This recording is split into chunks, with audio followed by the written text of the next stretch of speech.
Welcome to Category Visionaries, the show dedicated to exploring exciting visions for the future from the founders who are on the front lines building it. In each episode, we'll speak with a visionary founder who's building a new category or reimagining an existing one. We'll learn about the problem they solve, how their technology works, and unpack their vision for the future. I'm your host, Brett Stapper, CEO of Frontlines Media. Now let's dive right into today's episode.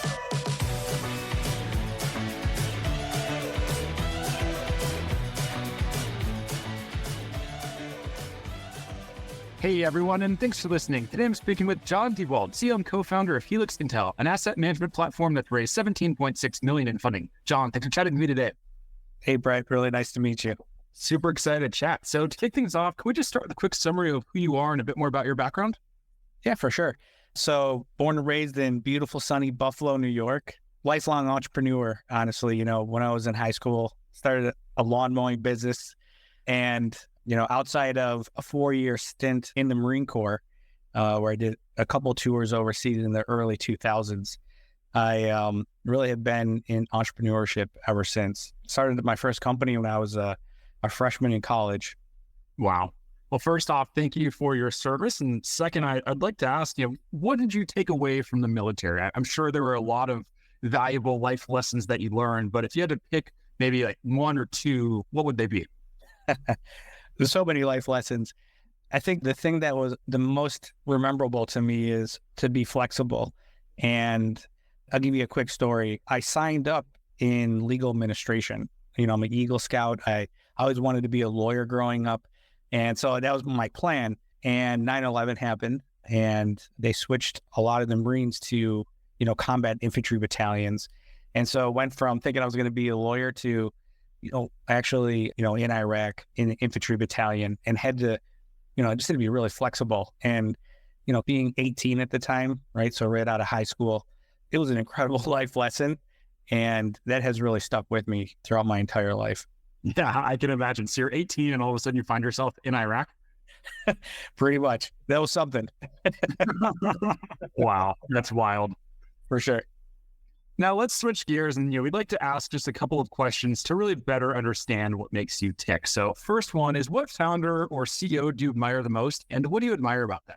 The founders that I actually admire the most are family founders. I come from a very entrepreneurial family, and my brother founded a fuel cell company with a few other fellas, and they've raised a tremendous amount of capital, as well as my aunts and uncles who are all entrepreneurial and have from construction companies to packaging, manufacturing companies. It really runs in my family, and, something that I've always looked up to. And obviously, I have deep respect for all the famous tech titans who've been so incredible in San Francisco and around. But, the ones who have really impacted me the most in my life are those who have touched it. And is it a surprise for you, or it sounds like it's not a surprise that you ended up becoming an entrepreneur because it's in the family?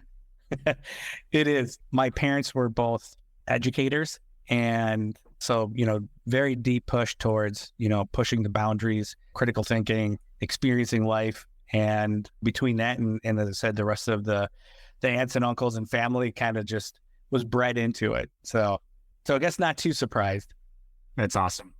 And another question we like to ask, it's about books. And the way we like to frame this is, I stole this from someone else, but they call it a quake book. So they defined a quake book as a book that rocks you to your core. It really just changes how you think about the world and really how you approach life. Do you have any quake books that come to mind? I'm a big fan of biographies. And so I don't do, fortunately, I think it's, obviously upbringing and business has come very natural to me. And so for me, really the psychology of famous individuals, a book I love, like Washington, right? I think it's called A Life, or famous characters throughout history. I just love digging in and hearing their experiences and sometimes the stories that they tell. And, for me, that's really been impactful to, how I gauge my life and not how I run, the companies that I've been a part of. Have you heard of the podcast, The Founders? I have, yes.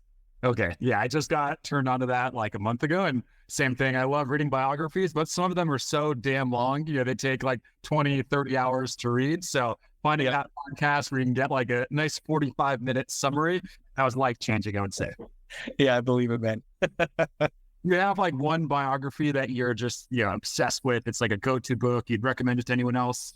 definitely George Washington's book. It's by Ron Chernow, and he's actually probably one of my favorite authors. Just done a fantastic job. And I always think back to the immense opportunity he had to go down a different path, and he chose the one he did, right? And the ability to stick to the strategy and the plan and execute, and it's impacted me. How long are we talking here, though? Is this like one of those gnarly biographies that's going to be 30 hours? Probably. I think it's a good 1,000 pages right around there. So, but it's a page turner, they say. I'm going to read it, John. I'll be very mad if it's no good. Let's switch gears now. Let's dive into the company. So I'd introduced you as an asset management platform. I think some people listening may think that it's, asset management as it relates to finance and investments, but that's not what we're talking about here. So what are we talking about here, John? Yeah, for sure. So we're in the fun world of, asset equipment, property ecosystem, right? So everything from HVAC equipment to buildings to, infrastructure, vehicles, all sorts of assets. That's the world that we live and swim in. And honestly, that's where I've come up in. This happens to be my fifth startup, and every one of them has been in the property and equipment ecosystem. And what is it about this ecosystem that excites you? I think because it's one of those untouched to technology relative to the opportunity, right? And there's a lot of folks working in the ecosystem, in the property space, in the equipment space. But when you look at it compared to, the money that goes into fintech or into AI now, right, or other platforms, it's been relatively resistant to technology. And I think there's a moment in time happening right now where it's needed, because when you think about this asset class, right, I believe the number is something around $214 trillion worth of, property assets and globally. And it's such a humongous market. And it's been very stagnant, and there's been some great successes. But, what I found is that you put the right amount of effort in and you have the experience, you're able to do some very unique things in the space. Are you seeing a shift now where investors are more interested in unsexy businesses, or like you said, you're not fintech or not, cybersecurity software, but businesses like this? Are you seeing a shift there where investors are more open to backing these types of opportunities? 100%, honestly, and I think so. Our company's headquartered out of Buffalo, New York, and our first kind of tech unicorn was a company called ACV Auctions, and they're in the business of trading vehicles between car dealerships. And so, that was something that really impacted me, because it truly is, right, an unsexy industry. And, for us, we're in this property and equipment space, massive opportunity, right? But I think one of the things too is you have to come with a lot of experience, because it's hard to move, folks who are used to doing things a certain way, especially in this space, right? Technicians and maintenance folks and property managers and CFOs and all these individuals. And you got to really be able to speak to each of them. And then what we're seeing, and I'm seeing honestly on the investment side, probably goes to the fact that, we had a pretty competitive Series A. And, I know obviously it's an interesting market right now, especially just across the board. And, we were in the fortunate position of having, opportunity to choose what we thought was best. And we had some great investors that we were looking at, and we had term sheets, and it was a really hard decision, but really excited about the way it came out for us. And I'm guessing you're in a pretty unique position too, right? Because your customers aren't startups. A lot of the companies that I work with and a lot of the founders that I speak to, they're building software and they're selling that software to software companies. So when the big software companies have been crushed from a valuation perspective, and everything else that's going on, the startups have been affected as well. But for you, it's a totally different market, right? Completely different. And so our actual customer is the insurance industry. That's an interesting twist on our conversation, right? Mm-hmm. And we provide solutions for insurers who then in turn provide our solutions to the customers that they insure, properties, buildings. And so, we're in this unique position where we are dealing with a couple of industries here who are old and antiquated, but really looking for change. And then that has also been very helpful to us in our go-to-market, right? Because we're able to scale very efficiently. there's a great post, if any of your followers follow Andreessen Horowitz, but they put out a recent article not too long ago talking about, B2B2C, right? And that's the businesses partnering with other businesses who then drive to customers. And that really helps with the cost of acquisition. Right? We're very efficient at that. We actually, I was just the other day chatting with a fund manager, and he had a hard time believing our burn compared to, where we would be against other, I guess, traditional startups. And a lot of it has to do with just how we've been able to really, distribute and expand in a very efficient manner. And can you help us visualize, what the platform does for an insurance company? Oh yeah, it's the best thing ever. We help them manage risks and losses. Great. So if you think about it, insurance companies are actually the ultimate risk holder, right, of a property. And if you think about maybe think about your home for a second, right, or your apartment, your condo, whatever it might be. You as the owner, the renter, right, are directly responsible in managing the property and assets, and whether it's you have everything running right, efficiently, tracking everything, taking advantage of anything that's out there. You're the one who's traditionally been on the hook. But the insurance company is the one who backstops you, right? They're the one who provides support so that if an incident happens, that they can essentially help provide financial support, obviously, or other resources. And that's really what we've done with them, right? So we've built essentially a form of what we call a property management software. And I say a form of because we're not in the business of, helping tenants pay for rent or anything like that. It's truly that property, the building, the assets, the infrastructure, and we gather a tremendous amount of data from the insurance companies, which we've really unlocked. And then from the properties, giving them tools like a work order management system or asset management, maintenance management, vendor management, right? The list goes on. And it gives an insurance company the ability to truly see what's going on in a property and then help drive action. And drive action, this isn't something that really took me a while to wrap my head around, because when I thought of insurance companies early on, and, I should preface by saying, I sure do not come from the insurance industry space. This is, 2.5 years in. So slowly working towards our PhD here. But, when you think about an insurer, and the way I have always thought about them is, paying them every month, which is wonderful, right? From a business perspective, get that reoccurring revenue. But, oh man, I got a problem. It's going to be increased rates. It's a whole thing. And what's happening in the insurance industry right now is there is a substantial increase in risk happening, meaning that claims are increasing and they're outpacing premiums, which means that premiums are going to go up. And we're not talking basis points. We're not talking, single digit percentage points. We're talking real substantial increases in what, you and I are going to be paying. And it has to do with, they're not going to lay their business. They got to stay around. They got to make money.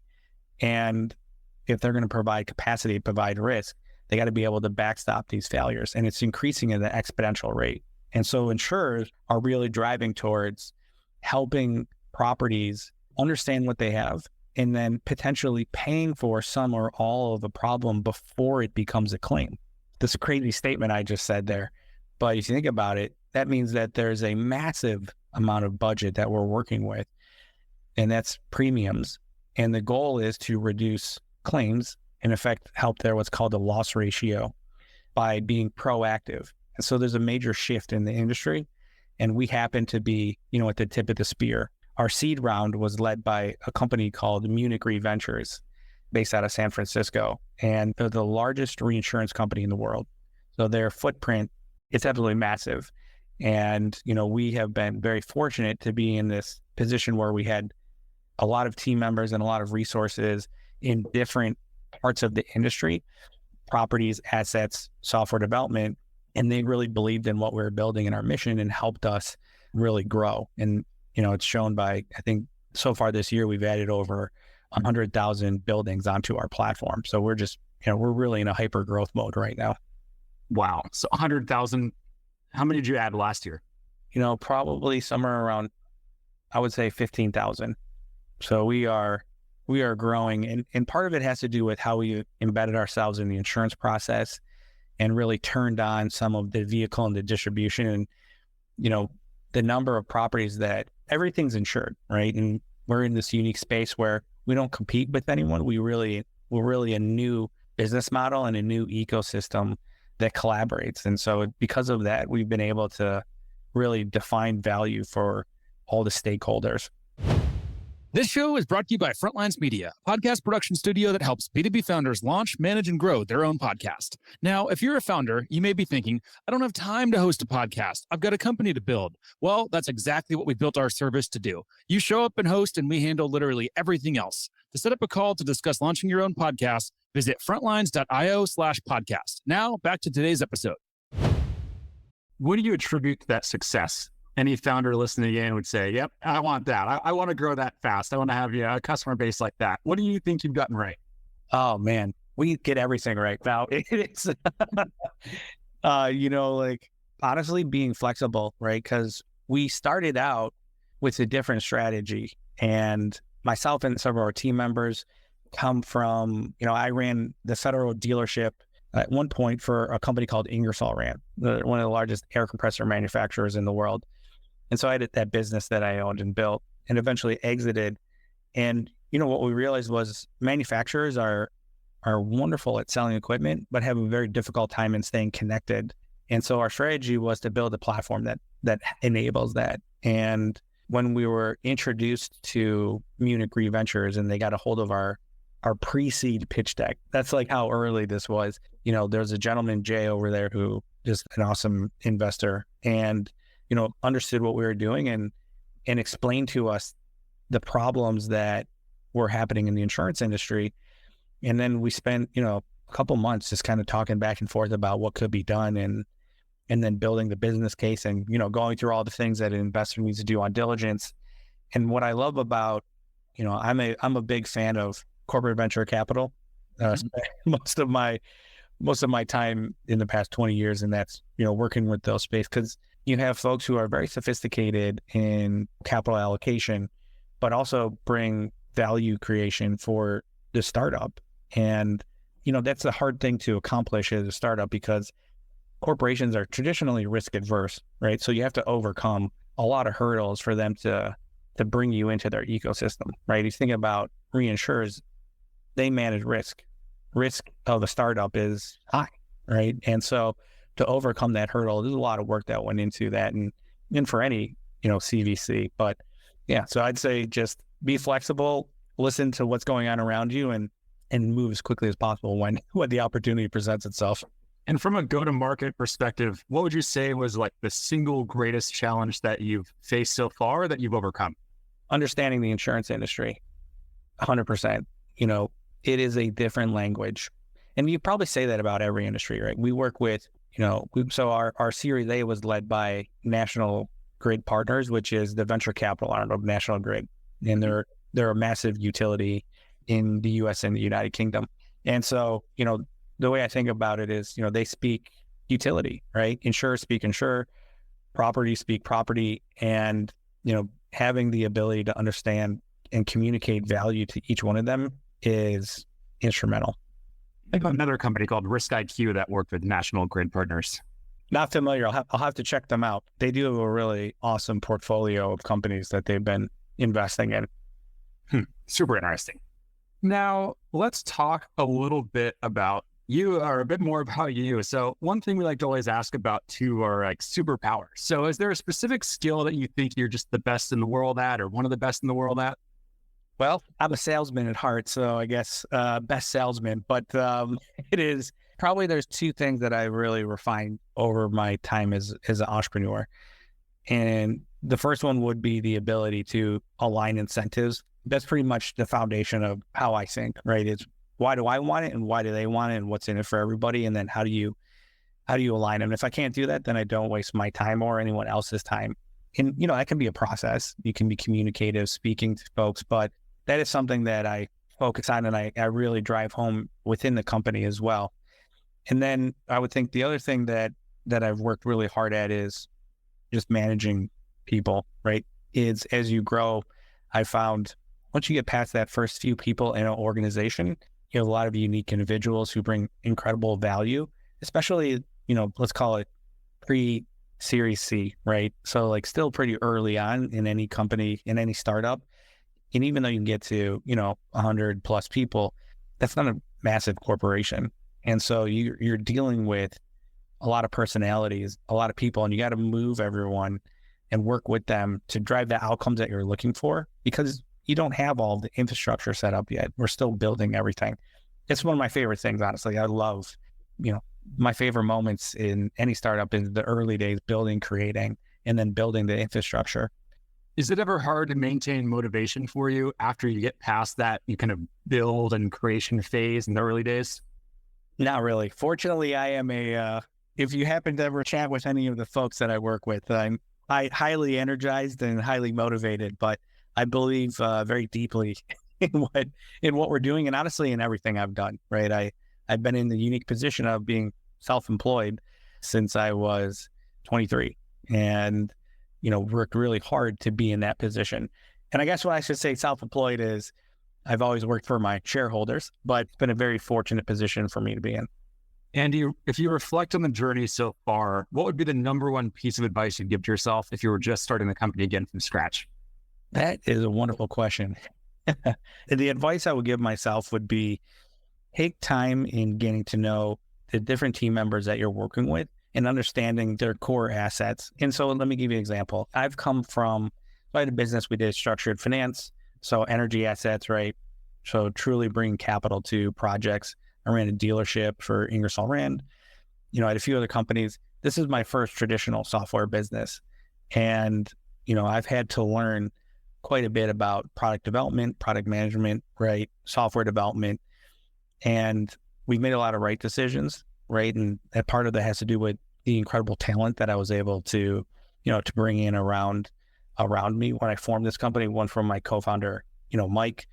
Fortunately, he also happens to be my brother-in-law. So was working on him for a number of years. He's the, the computer science guy in the room. But when you kind of then build out, it put us in this very, very always learning position. And still to this day, right? We were fortunate to recently hire a, very seasoned executive from Google who I think he was at Dell and HP before that. And, really has been tremendously successful in software sales and really being able to listen and understand what they do and learn from it.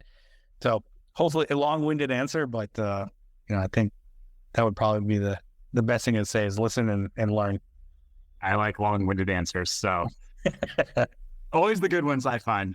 Now, Yes. Final question here for you. Let's zoom out. So maybe 3 to 5 years from today, what's that vision? What are you building? We're building operating software that brings multiple ecosystems together under one platform. And so, starting with the property and asset management ecosystem, it's provided to properties. They're able to work in there and execute. But, we've been fortunate in bringing in the insurers. We're now bringing in the utilities, and we're working very closely with manufacturers, distributors, and contractors. So, when I take that step back, and I talked earlier about this moment in time happening, every one of these industries has been, just very resistant to change, very resistant to, coming off pen and paper sometimes, right? Excel spreadsheets are rule today.